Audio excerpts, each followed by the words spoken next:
Assalamualaikum warahmatullahi wabarakatuh. Salam hangat dari saya Pade. Semoga teman-teman yang mendengarkan diberikan kesehatan dan rizki yang cukup. Kali ini ada cerita dari trio kocak, Dani, Arif, dan Cak Jarwo yang mengalami insiden ban bocor dan diganggu oleh penunggu pohon. Sebelum mulai ceritanya, sempatkan berdoa terlebih dahulu agar terhindar dari gangguan saat mendengarkan. Jangan lupa klik subscribe dan tekan juga lonceng notifikasinya agar bisa mendengarkan lebih banyak kisah dari saya. Untuk teman-teman yang punya cerita mistis, juga bisa dikirimkan lewat email yang tertera. Dan tanpa basa-basi lagi, mari kita simak ceritanya. Hujan baru saja reda, menyisakan udara lembab dan jalanan licin.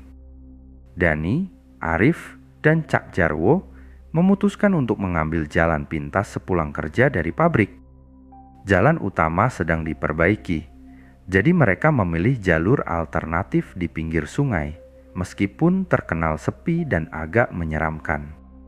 Dani, mending kamu diam aja daripada ngomel terus dari tadi, kata Arif sambil melirik spion ke arah Dani yang duduk di jok belakang motor. Loh Rif, aku ngomong fakta. Ini jalannya serem banget, pohon-pohonnya aja kayak hidup, balas Dani sambil melirik ke kanan dan kiri, di mana deretan pohon besar membentuk bayangan gelap di bawah cahaya bulan yang samar. Cak Jarwo, yang memimpin di depan, menoleh sebentar sambil berteriak. Wis, ojo akeh ngomong. Nek lewat dalan koyong ngene, mulut itu dijaga. Sing penting cepet tekan omah. Alah Cak, jangan bawa-bawa mistis lah. Ini cuma jalan biasa, jawab Dani. Meskipun suaranya terdengar kurang yakin. Arif tersenyum kecil sambil menggeber motornya pelan. Udah, Dan. Jangan bikin suasana makin creepy. Nikmatin aja perjalanan ini. Hitung-hitung hemat waktu. Dani menghela napas panjang. Nikmatin? Ini lebih kayak survival horror. Apa nggak ada jalan lain yang lebih normal? Cak Jarwo tertawa kecil, logat Jawanya terdengar khas. Loh, iki wes paling cepet. Nek ora perkoyo, muter wae dewe. Sambil bercanda, Arif mencoba menggoda Dani. Dan, tuh, lihat ke kanan. Sungainya gelap banget ya. Siapa tahu ada sesuatu yang nyebur. Hehe. Lah, mulut lo lebih horor, Arif. Dani menjawab ketus. Suasana jalan semakin mencekam. Lampu motor mereka menjadi satu-satunya penerangan. Sesekali terdengar bunyi jangkrik bercampur aliran sungai. Pohon-pohon besar di pinggir jalan bergoyang pelan terkena angin, menciptakan bayangan yang aneh di tanah. Cak, hati-hati tuh. Jalanan di depan kayak ada batu gede, teriak Arif mengingatkan. Cak Jarwo melambatkan laju motornya sambil menggerutu. Yo opo iki, jalan alternatif kok kayak jalur off-road. Namun, tiba-tiba motor Cak Jarwo oleng. Dia menghentikan motornya mendadak. Loh, kok rasanya aneh iki? Dia turun untuk memeriksa. Dani dan Arif juga berhenti di belakangnya. Kenapa lagi Cak? Tanya Dani dengan nada kesal. Cak Jarwo jongkok dan mengarahkan cahaya senter dari ponselnya ke ban belakang motor. Bokor, cuk. Ban belakangku kempes. Dani langsung menepuk dahinya. Astaga, bisa-bisanya bocor di tempat kayak gini. Ini udah malam, gelap pula. Coba kalau tadi kita lewat jalan utama. Yo wis. Jangan ngamuk dulu, ujar Cak Jarwo sambil memandang pohon besar di sebelah mereka. Jangan terlalu ribut. Nek ngomong, sing alus. Ngerti? Dani melotot. Loh, maksudnya apaan Cak? Kita cuma ngomong biasa aja. Kowe ngerti nggak? Iki deket pohon gede. Biasane sing koyo ngene ada penghunine. bisik Cak Jarwo sambil melirik ke pohon beringin besar di samping sungai. Arif, yang biasanya paling santai, ikut merasa aneh. Suasana di tempat itu terasa berbeda. Udara mendadak lebih dingin dan suara jangkrik seolah hilang. Dia mencoba menenangkan diri. "Udah, Cak. Jangan bikin suasana makin serem. Kita urusin motornya aja, terus langsung cabut." Namun di tengah pembicaraan mereka, angin bertiup lebih kencang. Daun-daun pohon beringin bergesekan, menciptakan suara gemerisik yang terdengar seperti bisikan. Dani merapatkan jaketnya sambil menggerutu, tapi tidak menyadari bahwa dari arah pohon besar ada sesuatu yang mulai mengawasi mereka. Cak Jarwo berjongkok di dekat ban belakang motor, mencoba mencari cara untuk memperbaiki kebocoran. Dani berdiri dengan tangan bersedekap, wajahnya masam. Arif memegang senter, membantu Cak Jarwo menerangi pekerjaan. "Duh, ini kok makin horor ya?" Anginnya dingin banget. Dani bergumam sambil menggosok-gosok lengannya. "Yo diem ai." Dan Nekawe terus ngomel, malah nggak cepat selesai. Balas Cak Jarwo tanpa menoleh, tetap fokus pada ban motornya. "Masalahnya aku nggak nyaman, Cak. Kayak ada yang ngeliatin kita dari tadi." Dani melirik ke arah pohon beringin besar di dekat sungai. Rantingnya menjuntai lebat dan bayangannya menutupi sebagian jalan.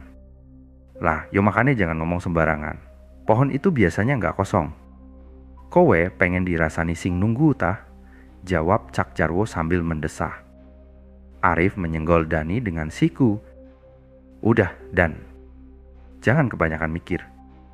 Kita selesai ini cepet terus cabut. Lagian, cuma pohon. Mana ada apa-apa di sana." Dani menelan ludah, tapi tetap saja pandangannya terpaku ke arah pohon itu.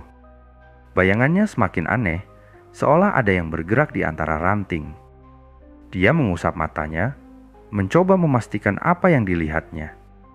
Sementara itu, Cak Jarwo mulai mengeluh lagi. "Sialan, bocornya parah. Kalau nggak ditambal sekarang, ya gini-gini aja."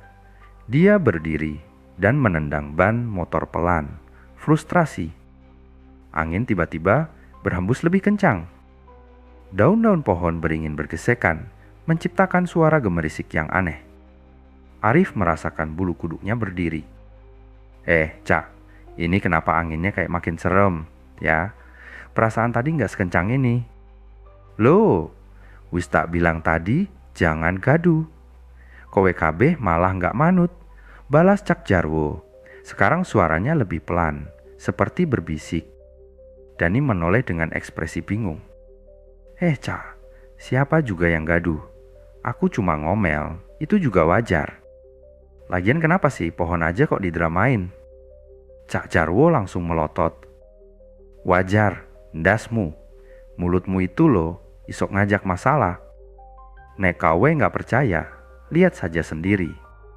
Dani baru hendak membalas ketika tiba-tiba suara tawa kecil terdengar dari arah pohon beringin. Suara itu halus, tapi jelas tidak berasal dari mereka bertiga. "Loh, itu tadi suara apa?" Arif langsung berdiri tegak, memutar senter ke arah pohon. Cahaya senter menembus daun-daun lebat, tapi tidak ada apa-apa di sana. "Yo opo iki, ngopo ada yang ketawa?" Cak Jarwo mulai terlihat gelisah.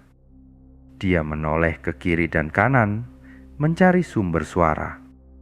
Dani, yang biasanya paling cerewet, tiba-tiba terdiam. Wajahnya memucat dan tangannya menunjuk ke arah pohon beringin. Lihat deh. Ada bayangan gede di sana." Arif memutar cahaya senter lagi. Kali ini lebih lama. Di balik daun-daun yang bergerak, samar-samar terlihat sesosok bayangan besar, hitam pekat dengan mata merah menyala. "Kanjeng Mami," gumam Arif sambil mundur beberapa langkah. Itu beneran ada sesuatu. Cak Jarwo langsung mencengkram lengan Dani. "Loh, sing tak bilang." Kowe ngajak ribut, Saiki rasakan sendiri. Sosok itu tiba-tiba bergerak. Daun-daun pohon beringin bergoyang hebat, seperti ada angin puting beliung yang menerjang.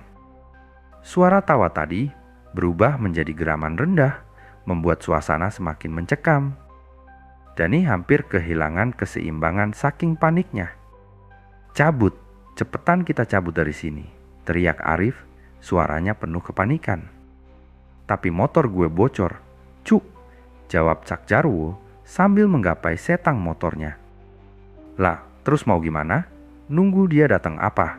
Dani mulai menangis kecil, membuat Cak Jarwo semakin gemas. Di tengah kepanikan, sosok itu melangkah keluar dari balik pohon. Tubuhnya besar, tinggi menjulang, dengan bulu hitam lebat. Gigi-giginya terlihat tajam ketika dia tersenyum lebar. "Ha, ha, ha. Gaduh banget kalian ya." Suara baritonnya terdengar seperti gurauan, tapi jelas mengandung ancaman. Sosok besar itu berdiri di bawah pohon beringin, sebagian tubuhnya masih tersembunyi di bayangan. Angin dingin makin kencang, membuat daun-daun berserakan di sekitar mereka. Arif menggenggam senter erat-erat, tangannya gemetar. "Hah, hah, kalian heboh sekali malam-malam begini. Lagi ngapain di sini?"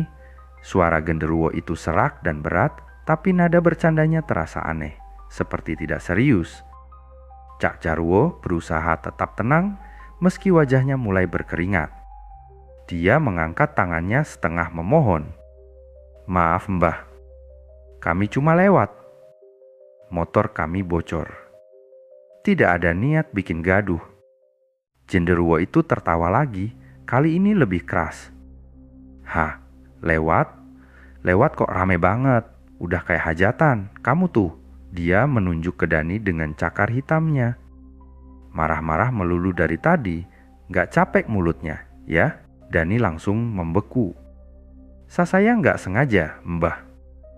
Maaf banget," ucapnya terbata-bata. Tiba-tiba genderuwo itu mendekat, tubuhnya makin jelas di bawah cahaya senter. Tingginya hampir 2 kali lipat Cak Jarwo, dengan kulit hitam legam dan bulu lebat. Matanya menyala merah seperti bara api, dan senyumnya lebar, memperlihatkan deretan gigi tajam. "Hah, aku cuma bercanda kok." "Ngapain serius banget? Tapi ngomel-ngomel di tempat kayak gini itu nggak sopan, tahu. Apalagi pas aku lagi tidur." Genderuwo itu mengelus dagunya seolah berpikir. "Halo, jadi tadi kita ganggu tidur Mbah?" tanya Cak Jarwo dengan suara pelan. "Ya iyalah, kalian berisik banget. Ngomong, ketawa, teriak-teriak. Aku tuh udah mau tidur cantik di pohon ini. Tiba-tiba ada suara kayak pasar malam." "Wih, kurang ajar kan?" Genderuwo itu mendengus, ekspresinya seperti pura-pura kesal. Arif yang biasanya tenang mulai panik. "Mbah, kita nggak sengaja. Maaf banget, kita bakalan pergi sekarang. Ini motor cuma lagi kita benerin." Tapi genderuwo itu malah menyeringai lebih lebar. "Loh, mau pergi kok buru-buru? Aku belum selesai main sama kalian." Dia lalu melangkah ke arah Dani, tubuhnya yang besar membuat tanah di bawahnya bergetar. Dani teriak sambil mundur. "Enggak, Mbah, jangan ke saya.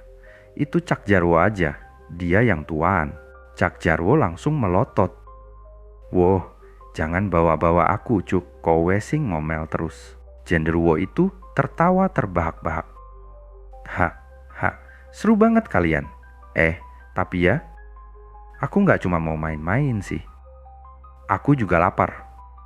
Ada cemilan nggak?" Mendengar itu, Dani makin ketakutan. "Lah lapar? Maksudnya lapar gimana? Mbah, jangan makan kami ya." Genderuwo itu mengerutkan alisnya. "Makan kalian? Cicik aku. Rasanya pasti pahit kayak bekas gorengan gosong." Dia memutar matanya dan menggaruk kepalanya. "Aku cuma mau yang ringan-ringan aja. Tapi kalau nggak ada, ya aku ambil salah satu aja buat temen ngobrol di pohon." Gimana? Cak Jarwo mengangkat tangan lagi, berusaha negosiasi. Mbah, tenang. Kalau soal cemilan, saya punya keripik singkong di tas. Nek pancen lapar, monggo diambil. Genderuwo itu tertawa terbahak-bahak, bahkan suaranya menggema di sekitar sungai.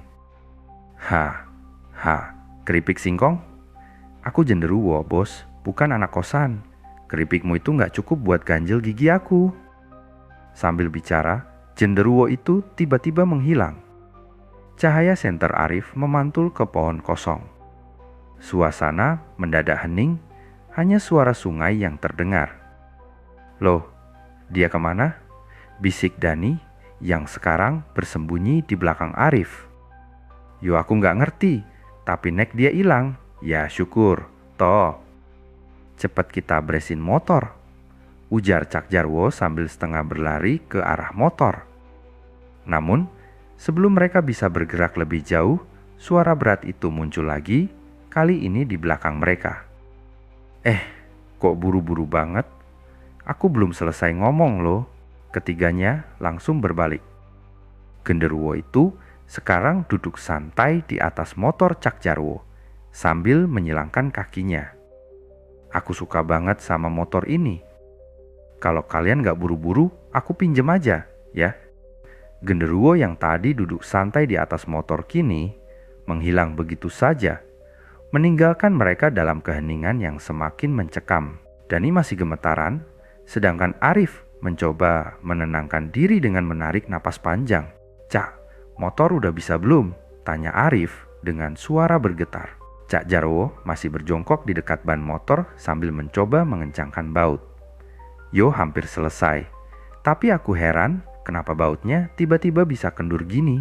Tadi pas berangkat aman-aman aja, toh. Ya jangan mikir yang aneh-aneh, Cak. Dani memotong sambil tetap melirik ke pohon beringin yang sekarang tampak lebih menyeramkan. Cepet aja, aku nggak mau lama-lama di sini. Yo sabar, nek diburu-buru malah tambah lama. Jawab Cak Jarwo mulai kesal. Arif mengarahkan senternya ke arah sungai, berusaha memastikan tak ada sesuatu yang mendekat. Namun, tatapannya mendadak terpaku. Di permukaan sungai yang tenang, dia melihat bayangan seseorang berdiri diam. Cak, Dani. Itu apa? Arif menunjuk dengan tangan gemetar. Mereka berdua mengikuti arah senternya. Bayangan itu memang ada, tinggi, besar, tapi tanpa wajah. Hanya berupa siluet hitam pekat. Dani mundur dengan cepat. Cak, cepet Cak, kita cabut sekarang juga. Belum sempat Cak Jarwo merespons, terdengar suara riuh dari arah pohon beringin.